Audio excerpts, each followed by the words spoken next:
네, 화요일엔 토론사무소 시간 마련되어 있습니다. 오늘도 정치권 현안 날카롭게 지적한 두 분이죠. 먼저 박원석 전 의원 나오셨고요. 네, 안녕하십니까. 네. 안녕하세요. 그리고 김병민 국민의힘 비대위원도 나오셨습니다. 안녕하십니까? 예, 안녕하세요. 반갑습니다. 예, 반갑습니다. 처음 뵙는데 먼저 이 얘기부터 해야겠습니다. 이재명 대표 두 번째 검찰 출석 그 얘기부터 하겠습니다. 출석해서 입장을 발표하는 모습들 다 보셨죠? 예. 보셨을 텐데요. 먼저 박 의원님 네. 어떻게 보셨어요? 일단 이재명 대표의 입장은 한결같은 것 같아요. 예. 이번에 이제 특히 대장동 수사가 어떤 증거와 사실에 입각한 그런 수사라기보다도 예. 대장동 일당 일부의 일방적인 진술에 꿰어 맞추는 그런 수사이기 때문에 이 수사의 목적은 어떤 일종의 정적 제고형 정치보복 수사다. 이 입장을 저는 반복했다고 보고요. 아마 이제 진술서를 33쪽 가져가서 그 진술서에 있는 내용으로 이제 검찰의 질문에 일관되게 대응을 했다. 이런 보도들도 나오는데 그것도 같은 맥락인 거죠. 특별히 새롭게 이재명 대표가 답할 게 없다.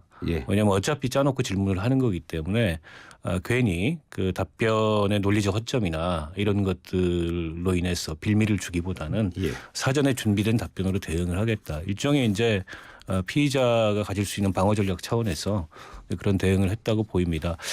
그 검찰의 추가 소환에 응하지 않을 걸로 예상이 됐었는데 최고위원회 분위기도 그랬다고 하고 추가 소환에 전격 응한 것도 검찰 수사를 받아봤더니 크게 지금 세 가지 혐의를 받는데 하나가 이제 배임이고 그다음에 대가성 뇌물 뭐 428억 이 지분을 받기로 한 거 아니냐 요 의혹이고 세 번째가 최근에 추가된 부패방지법 이해충돌방지법 위반한 거 아니냐. 근데 이제 첫 번째 배임은 어떻게 보면 순수한 법률적 논란일 가능성이 높아요. 그러니까 결국 그 성남시가 대장동 민관합동 개발을 했는데 그걸 통해서 공익환수를 했는데 그 공익환수가 사업 이익에 비해서 적절했느냐. 왜 추가 이익 환수 그 건의가 있었는데 그걸 반영하지 않았냐. 이게 이제 법률상의 쟁점들이거든요. 때문에 이건 이제 법정에서 판가름이 날 거고 나머지 두 가지는 즉 428억 그 지분 향배와 그다음에 부방법이나 이해충돌방지법상에 뭐 기밀 누설했다라는 거는 현재까지는 검찰의 수사가 별다른 증거가 없이 전원에 의존하고 있는 거 아니냐.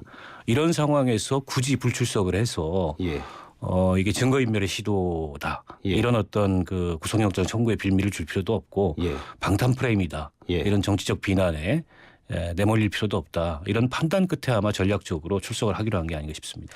박정희 저기 그 검찰이 수사가 아직은 충분하지 않다 이렇게 보시는. 그렇게 아마 그 이재명 대표나 민주당에서 보고 있는 것 같고 제가 보기에도 객관적으로 아직까지는 그 유동규 씨나 그 누굽니까 남욱 씨 진술 이외에 이렇다 할 물증이나 이른바 스모킹건을 검찰이 찾은 것 같지는 않아요. 네, 이게 이제 민주당에서도 시종일관 비슷한 논조로 얘기를 하는 것 같습니다. 대장동 일당들의 증언에 뭐 나온 게 있냐. 이재명 대표도 내가 뭐 100원 한 잔 받은 일이 있냐. 증거를 가져와라 이렇게 얘기를 하고 있는데요. 통상적인 뇌물 범죄에 관련된 수사 속에서 핵심적으로 돈 받았다고 하는 뭐 계좌이체 내역이나 이런 게 나오는 것은 말이 안 되지 않습니까? 결국은 검찰의 면밀한 수사를 통해서 증언이라든지 또 관계되는 추가적인 물증을 확보해서 여기에 대한 입증 책임을 지게 되는 것이겠죠. 그렇겠죠. 이재명 대표가 하고자 하는 것들은 이 재판이 꽤나 오랜 시간이 걸릴 거다 이렇게 판단하고 검찰의 기소는 피할 수 없는 일이라고 확정을 진 다음 그다음 정치인으로서 나머지는 여론전을 펼쳐나가면서 내년 총선까지 시간을 벌어야겠다고 판단한 것이 아닌가 생각을 합니다.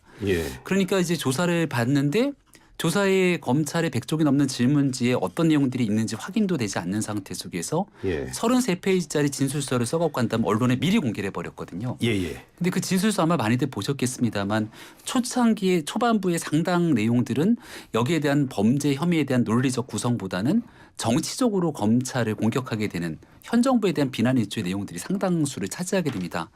그러니까 여론전을 통해서 일단 검찰의 수사가 부당하다 알리게 되는 게 이재명 대표가 하고 싶었던 첫 번째 메시지인 것 같고요.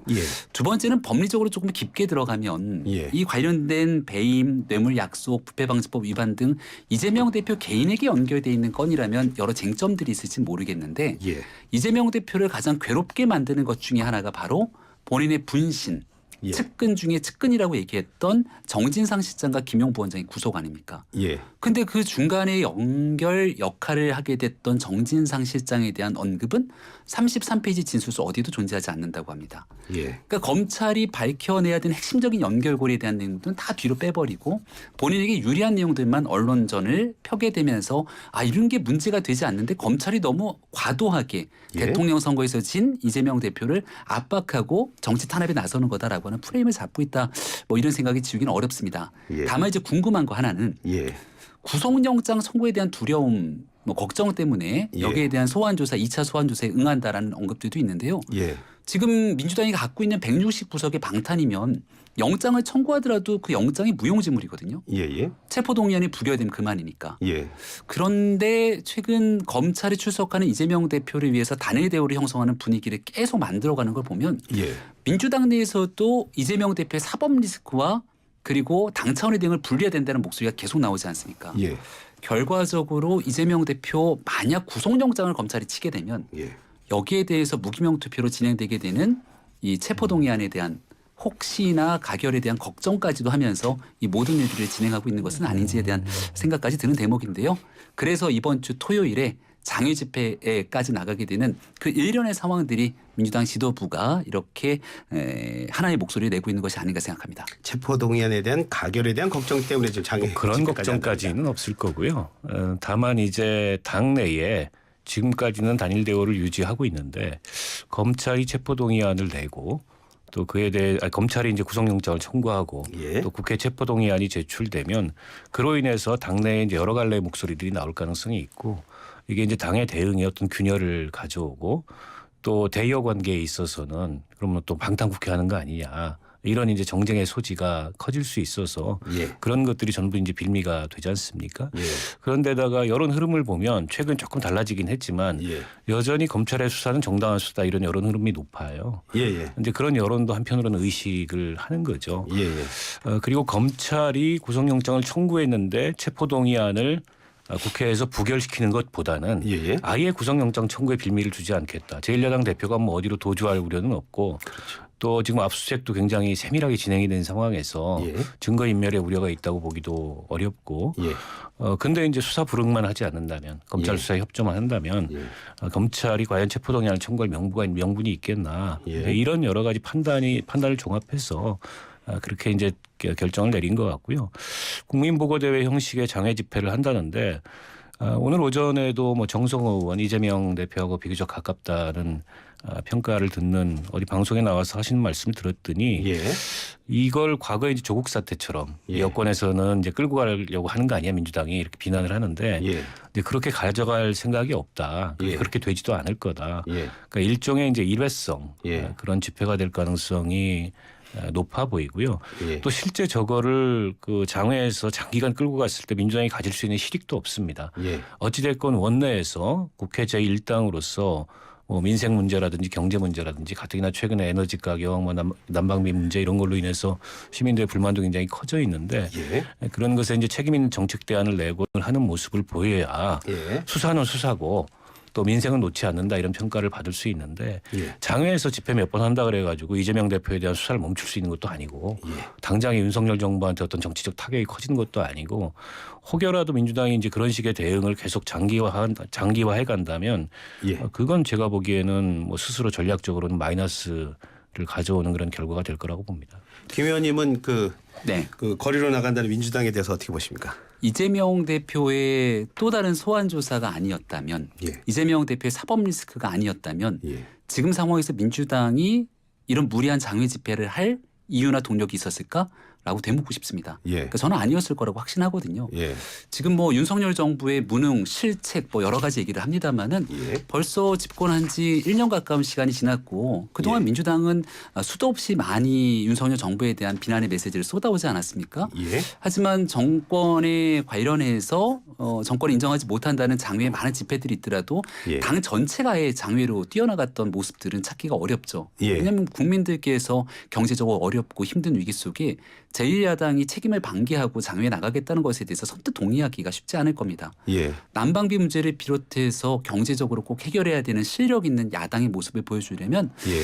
주호영 원내대표랑 박홍근 원내대표는 생각보다 사이가 좋은 것 같아요. 예. 자주 만나고 협력도 하게 되는데 예. 오히려 제1야당이 더 적극적으로 원내에서 1월 달에 임시국회를 열겠다고 얘기했던 이유가 뭡니까? 이런 민생 문제 끊임없이 끌고 가겠다는 건데 예. 결국 제대로 된 성과 없이 1월 임시국회를 하다 보니 예. 이재명 대표 방탄하겠다는 것 아니냐로 귀결되는 거거든요. 예. 그래서 이번 장외 집회에서 이제 나오는 메시지가 뭘까가 궁금한데 지금 야당에서 하는 얘기 보니까 김건희 여사 뭐 특검, 이상민 장관 탄핵 예. 이런 얘기들을 또 쏟아내겠다는 모습을 보게 되건데 예. 경제 민생을 위한 집회를 열겠다는 것과는 거리가 멀어 버리고요. 예. 결과적으로 이재명 대표 소환 날짜랑 딱 맞물릴지 모르겠는데 예. 이 대표에 대한 사법 리스크를 어떤 방식으로든지 간에 좀 이슈를 전환시켜 보이려고 하는 의도가 아니겠는가라고 생각을 합니다. 그 주변에서도 한 번 더 나가지 말라는 말을 했다고 하는데도 그렇다면 그 이재명 대표가 검찰이 더 나와달라 그러니까 나 나가겠다 한 이유는 그럼 어디 있다고 보세요? 이재명 대표 입장에서는 안 나갈 수가 없었을 거라고 보는데요. 왜냐하면 본인 스스로가 기소는 정해져 있다고 그렇게 얘기를 하지 않습니까? 근데 여기에서 나가서 검찰이 부르는 소환조사에서의 33페이지 진술서 또 검찰이 작성했던 사전 질문서를 보게 되면 예. 사실상 검찰이 묻는 내용들에 대해서 거의 답을 안 한 것처럼 사람들은 이해할 수밖에 없는 것 아닙니까? 예. 조사가 충분하지 못했고 당연히 조사가 충분하지 못했으니까 추가적인 소환 조사를 할 수밖에 없는 건데 이거를 불응하거나 여기에 대해서 더 이상 조사받지 않겠다고 얘기를 한다면 이재명 대표 입장에서는 뭔가 여기에 대해서 충분하게 소명할 수 있는 내용이 없으니까 결국은 제대로 검찰 조사에 응하지 못하는구나라고 하는 여론이 더 팽배해질 수 있죠. 예. 저는 두 가지인데 하나는 여론전에서 철저히 불리해질 거라고 하는 판단. 예. 두 번째는 구속영장이 만약 청구됐을 때에 따르게 되는 그 후폭풍에 대한 여러 가지 변수들까지 차단하고자 하는 나름대로의 선제적 조치 두 예. 가지일 거라고 봅니다. 어떻게 보세요? 뭐 그렇죠. 그 일단 검찰 수사를 한번 받아봤는데 예. 이재명 대표나 지금 방어를 하고 있는 변호인단 입장에서 예. 지금까지 검찰 수사 상황을 봤을 때 굳이 불출석할 이유가 없을 것 같다. 예. 출석해도 방어가 가능할 것 같고 예. 별달리 검찰이 뚜렷한 물증을 예. 제시하고 있지는 못한 것 같다. 예. 당연히 이제 기소는 전제된다고 보고요. 예. 특히 이제 배임 혐의 하나만 하더라도 이게 법적으로 굉장히 복잡한 예. 법정에서의 싸움이 예고돼 있기 때문에 예. 어차피 재판으로 장기화될 이슈고 예. 앞서 김병민 위원도 얘기했듯이 불출석함으로써 나타날 수 있는 여러 가지 논란들 이거 예. 이제 미연에 방지하겠다라는 예. 거고 당 내에서도 최고위원회나 이런 데는 굉장히 격앙된 목소리들이 있었습니다만 예. 말하지 않는 의원들 중에는 예. 굳이 저걸 불출석해가지고 빌미를 줄 필요가 있겠나. 특히 이제 전 비대위원장이었던 우상호 의원 같은 경우에도 예. 불출석할 필요가 없다. 예. 예. 검찰이 이거 지금 그대로 수사해가지고 구속영장 청구도 못할 것 같은데 예. 오히려 불출석해서 그런 빌미를 줄 필요가 있느냐. 예. 이런 판단들이 나오는 걸로 봤을 때 종합적으로 검찰 수사가 별거 없다. 예. 이런 결론을 내리고 있는 게 아닌가 싶습니다. 그 출석을 했다가 당내에서 또 문제가 또 갈등이 커질 가능성도 있는 거 아닙니까? 출석을 했을 때요. 출석을 했을 때.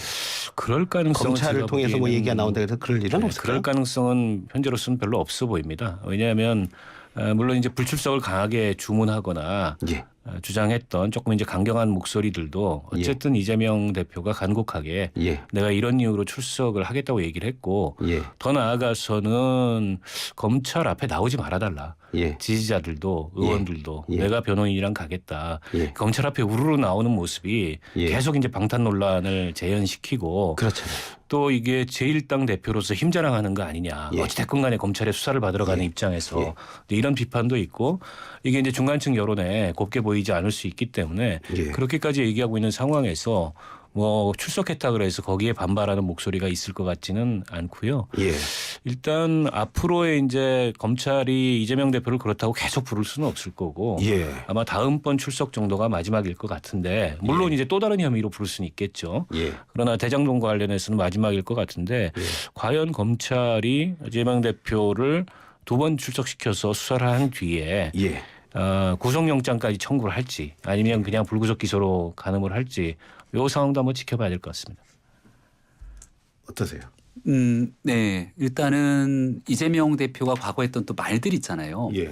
회자되는 것 중에 하나가 2017년도 때 이재명 대표가 썼던 SNS 글이 회자되는 것 같은데 예. 당시 모든 대선 후보 탈탈 떨듯이 검찰에 조사를 받고 하는 부분들이 필요하다 이런 얘기들을 했기 때문에 예. 본인의 지금 상황에서 그때와 지금은 무엇이 다른가에 대한 답변이 아마 쉽지는 않을 겁니다. 예. 그러니까 뭐 박원석 의원님이나 저나 같이 동의하고 있는 부분 중에 하나는 여기에 출석하지 않았을 때 이재명 대표가 얻게 되는 여론적 불이익적 상황들 그런 내용들 때문에 출석할 수밖에 없다고 보는 것이고요. 예. 다만 저는 이제 이재명 대표가 출석을 하더라도 현재까지 모든 일들을 부인해왔던 입장들을 크게 바꾸지는 않을 거라고 봅니다.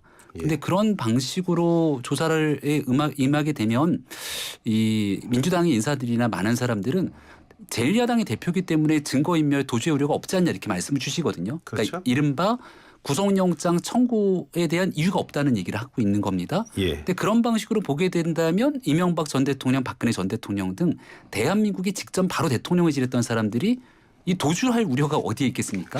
예. 그런 내용들에도 불구하고 예. 구속영장을 청구했던 중요한 배경에는 여전히 여러 사람들과의 입맞춤 증거인멸의 우려가 있을 수 있고 예. 모든 내용들을 부인하고 있는 상황들이기 때문에 예. 사안에 대한 혐의의 중대성 또 주변에 구속되어 있는 사람들과의 형평성 등을 들어서 실질적으로 구속영장을 청구했던 사례들이 적지가 않습니다.